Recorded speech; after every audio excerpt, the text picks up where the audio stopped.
Indie music. We've all heard of it, right? And we all love it. So that's still up for debate. But do you know the full story? In this 4-part docu-series, I'm going to be filling you in on everything you need to know in time for the return.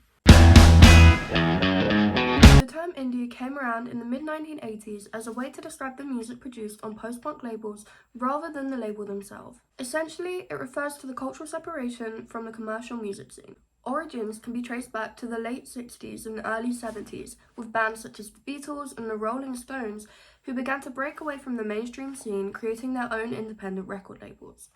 But how can you actually identify indie music, I hear you ask? Well, it's almost a DIY approach to music, but as a genre, it can be seen as a lighter alternative to classical rock, and the lyrics are often socio-political and earnest with many art references. Atlantic worded it perfectly, quoting that the idea was that anyone could get a band together, learn to play, and maybe even press a record. So as we know, a DIY sort of sensibility is often associated with indie, but there are also other values that are held very importantly in the indie scene.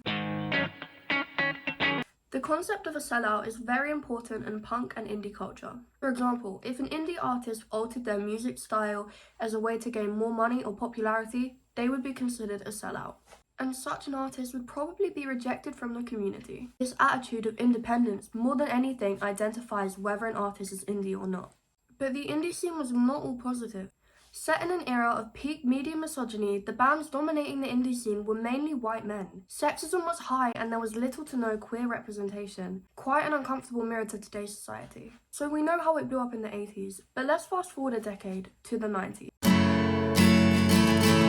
Now, indie artists were typically signed to independent record labels and didn't receive the same amount of radio play and attention as mainstream artists. As a result of this, the music was often related to alternative or underground scene. In the 1990s, indie music became more mainstream, with artists such as Nirvana and Radiohead achieving commercial success. And this is where the incline really started to become prominent with The Rise.